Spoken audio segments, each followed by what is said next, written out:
Je t'explique dans cette vidéo comment mettre en place un setter dans ton acquisition commerciale, dans ta stratégie Instagram, va te permettre de générer 10-15 000 euros en plus à ton activité d'infoservice, coaching, formation, vente de prestations de services.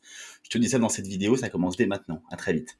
Pour les personnes qui ne le savent pas, je suis Anthony Kech, le fondateur de l'agence Axel.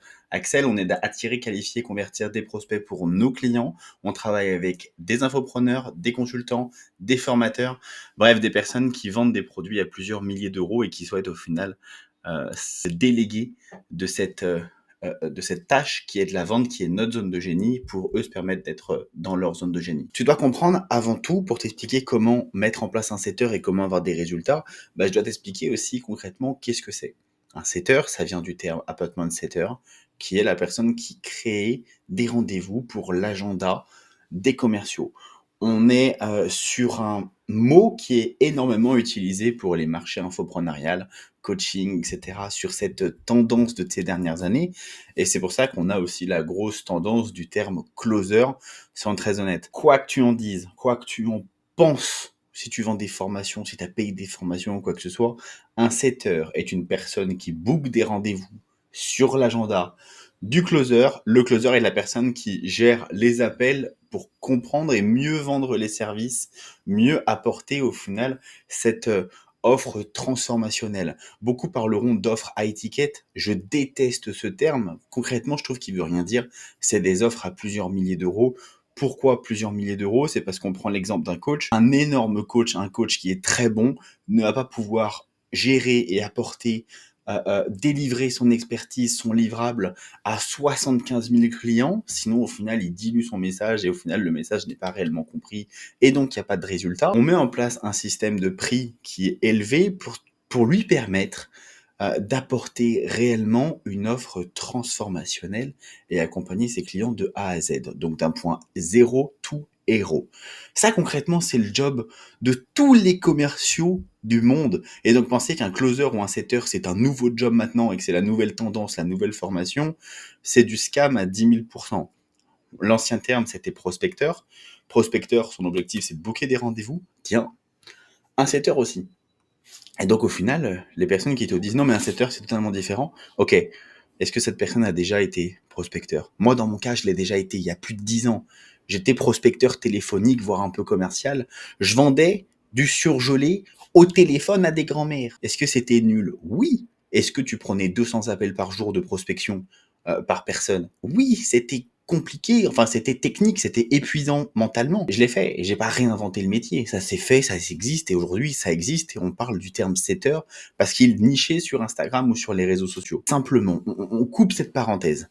Le job d'un setter est de t'aider à transformer les interactions que tu as au quotidien sur Instagram en opportunités de vente. Je prends l'exemple. Aujourd'hui, ton compte Instagram, quand tu crées du contenu pour avoir des interactions avec tes prospects, avec tes abonnés à ce stade-là. Que ce soit des likes, des commentaires, des abonnés, des vues à la rigueur.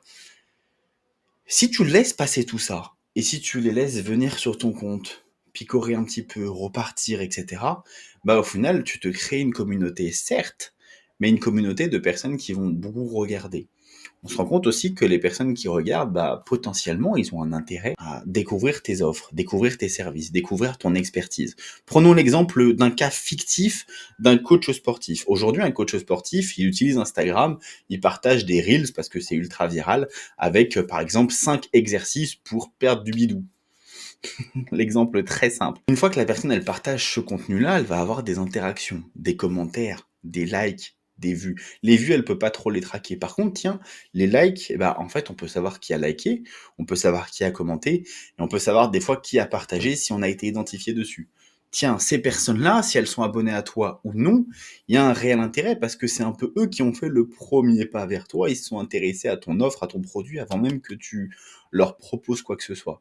Tiens, c'est un réel intérêt à mettre en place un setter pour que cette personne aille interagir avec, pour transformer concrètement toutes ces interactions en réelle opportunité de vente.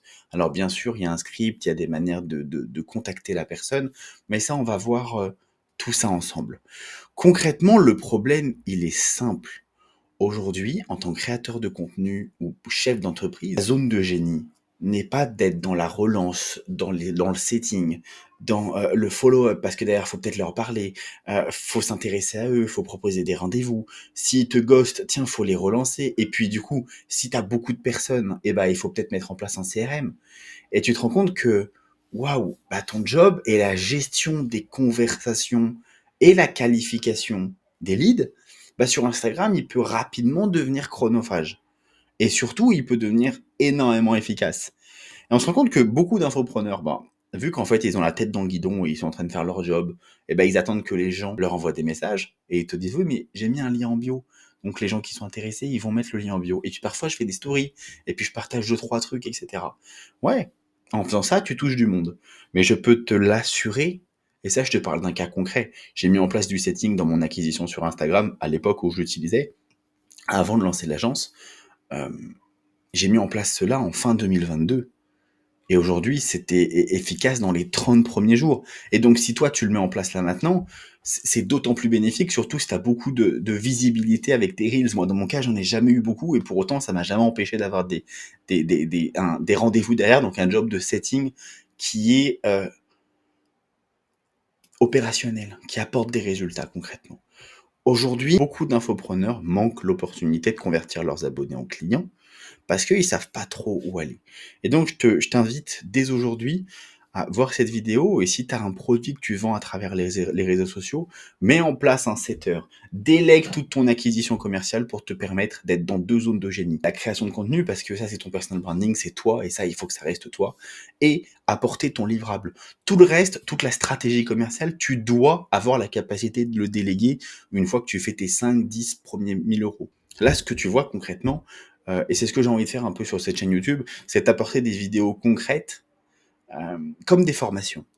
Et c'est ce que mes concurrents, eux, pourraient vendre plusieurs centaines, voire milliers d'euros. Moi, j'ai décidé de te le fournir directement et gratuitement sur cette chaîne YouTube, parce que mon objectif, elle est que tu atteignes facilement ces 5-10 premiers cas pour que tu nous rejoignes et que tu candidates derrière à travailler avec nous chez Axel. Donc, applique cela.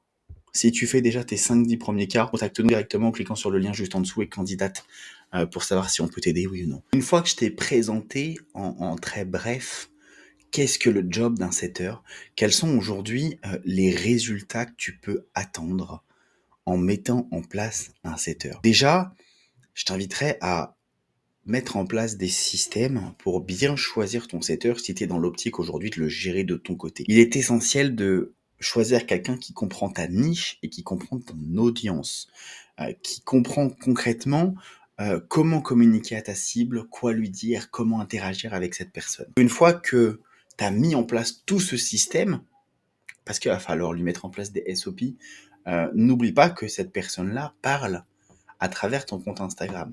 Donc, il faut lui avoir assez confiance également à lui fournir tes identifiants. Ou alors passer par une application tierce. Tiens, l'application tierce, peut-être elle a des coûts. Donc, au final, il faut bien que tu gères ton efficacité là-dessus à déléguer à la bonne personne. Cette personne-là, est-ce que tu vas pouvoir l'accompagner, la manager au quotidien, lui mettre en place des KPI, lui mettre en place tout un processus de suivi, parce qu'il est crucial de mettre en place ce processus de suivi. Parce que sinon, la personne, elle va se connecter, elle va faire 2, 3 trucs et voilà. Sauf que tu prends quelqu'un qui est payé à la commission. Parce qu'on est d'accord, 70%, 80% aujourd'hui du marché, même si on a une nouvelle tendance avec un fixe plus commission, mais on a sur ce marché Instagram, sur ce marché réseaux sociaux, les setters qui sont payés à la commission. Sur chiffre d'affaires généré, on n'est pas sur des liens d'apporteurs d'affaires, etc. Parce que un setter qui va t'apporter 10-15 rendez-vous, mais ils sont pas du tout qualifiés, il n'y a pas d'intérêt. Donc au final, il est rémunéré sur le chiffre d'affaires généré. Dans notre agence, on les rémunère entre 5 et 8% en fonction des objectifs qu'ils génèrent. Et donc tu dois mettre en place tout ce système pour onboarder tes premiers setters. Si tu en veux un, si tu en veux plusieurs. Et aujourd'hui, mettre en place un setter, c'est aujourd'hui accepter aussi qu'il va y avoir de la casse et du positif. Quels sont concrètement les résultats attendus d'un setter? Moi, voici les objectifs que je fournis à mes équipes. Et c'est là où je les challenge là-dessus. Je veux qu'un setter puisse me remplir entre 2 et 3 rendez-vous par jour sur un compte avec une bonne dose d'interaction. Donc au minimum une trentaine de conversations. Pour certains, on va chercher avec des comptes 150, 200 conversations. Ça dépend le niveau au final d'influence du compte. Si ça fait longtemps qu'il est là, pour pas qu'on soit considéré comme des bots ou autre. Derrière, tu as la possibilité de mettre en place un système ManyChat avec des relances. Tu vois, on fait tout ça. Mais concrètement, tu dois t'attendre qu'il te faut l'équipe commerciale derrière qui puisse gérer 2-3 nouveaux rendez-vous par jour. Si c'est pas le cas, peut-être que peut-être que si c'est toi qui fais les closes derrière, c'est toi qui fais la vente derrière, et ben mettre en place un setter, peut-être que c'est pas aujourd'hui pertinent. C'est mieux de tous les déléguer d'un coup que de déléguer qu'une partie, parce qu'au final, si on t'apporte juste en tant que setter, si tu mets en place un setter et que cette personne-là te book 20 rendez-vous dans le mois, enfin dans la semaine, pardon, est-ce que tu as la capacité de les gérer? Est-ce que tu vas réussir à gérer les 100 nouveaux rendez-vous par mois? Donc délègue tout d'un coup, je pense que c'est plus simple. Ça va te permettre déjà d'avoir la tête beaucoup plus sereine. Ben, je génère moins de 5-10 000 € par mois. Par contre, mettre en place un setter, ça peut être pertinent, ou alors le faire moi-même. Qu'est-ce que, Anthony, concrètement, tu me conseilles là-dessus? Je te conseille de mettre en place vraiment un suivi régulier de tes KPI, des indicateurs clés de performance. Donc, combien, moi, c'est ce que je demande à mes équipes. Par jour, chaque jour, ils m'envoient un end of day, EOD, avec le nombre de nouvelles conversations du jour, le nombre de relances follow-up, le nombre d'échanges qualifiés. Savoir qu'une personne, elle a envoyé 45 messages par jour, mais qu'elle a eu qu'un message, qu'une seule réponse, tu vois, j'en ai rien à faire des 45 messages. Il faut du concret. Il faut du qu'est-ce qui fonctionne aujourd'hui. La personne m'envoie également le nombre de rendez-vous proposés et au final le rendez-vous booké. Moi, j'ai accès à tous les CRM, je reçois les notifications à chaque fois, donc je sais concrètement le nombre de rendez-vous qui rentrent par jour. Mais j'ai besoin aussi de les monter en compétences et de leur faire comprendre qu'ils arrivent à avoir la data de leur journée. Donc ça, si tu souhaites mettre en place un setter pour ton équipe, si tu gères moins de 5-10K, plus de 5-10K, passe avec nous directement. Si tu es encore en dessous moins, quand je dis 5-10K, c'est-à-dire que une personne qui fait 5K, après 0, après 10, après 0, etc., c'est un peu en dents de scie. Donc elle doit trouver son product market fit, elle doit s'adapter là-dessus avant de rentrer dans une idée d'externaliser et de déléguer tout ça. Par contre, si aujourd'hui tu fais 5, 10, 11, tu vois, tu es sur une échelle cohérente, là c'est le moment de passer avec nous parce qu'on va pouvoir te permettre de te lisser et d'aller chercher des réels objectifs. On a une vision où on arrive à aller chercher les 50 cas par mois sur des personnes qui ont des offres à 1005, 2000, 3000. Et ça sur la première année. Si tu veux recruter ton propre setter et c'est un moins de 5K, mets en place des scripts de messages que tu as l'habitude, toi, d'envoyer. Si tu es une femme, fais attention avec ton setter, parle bien en féminin, ou ta setteuse si tu veux prendre une femme, et forme-la au quotidien. Il faut vraiment que tu passes du temps à le challenger, à le former, à le monter en compétences, à avoir une vision où vous êtes binôme, parce qu'il est commissionné sur ce que tu vends. Et donc, si tu vends pas derrière, lui, il va être frustré. Si lui t'apporte des leads pépites, mais si toi, pardon, si je jette le micro, si toi derrière tu sais pas les gérer, tu vas les perdre. Donc au final, il faut vraiment cette cohérence d'équipe où vous travaillez main dans la main. Et donc les personnes qui viennent en te disant oui mais je suis setter formé, tu me prends, je travaille directement. C'est faux. Tu vas devoir le manager, le former, interagir avec lui faire comprendre quelle est ton expertise, s'il maîtrise ou s'il maîtrise pas. Tu vas devoir passer du temps non facturé avec lui qui va te permettre d'avoir des résultats dans les plusieurs mois, mais tu dois passer ce temps.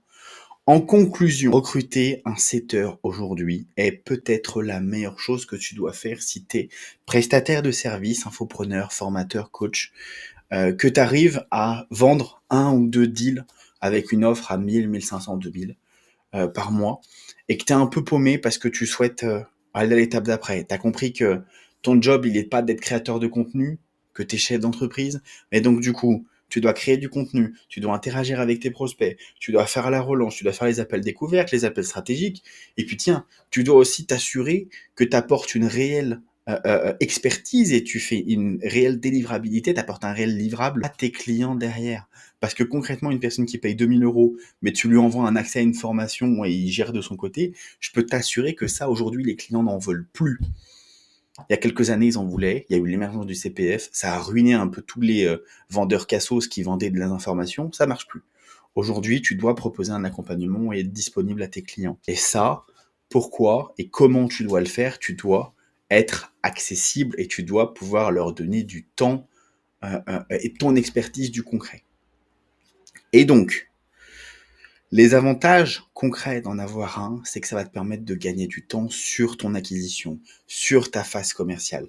Par contre, tu ne dois pas te délaisser et penser qu'en en recrutant un, tout va se faire. Donc, soit tu décides de le former et tu mets du temps et tu décides d'assurer la suite ou tu décides de toi le faire tout en interne avec son équipe commerciale, mais ça va être un sacré job. Soit tu as une possibilité aujourd'hui si tu fais entre 5 et 10 cas et tu souhaites passer à l'étape d'après. Prends un appel avec nous, tu as le lien juste en dessous. Candidate chez Axel.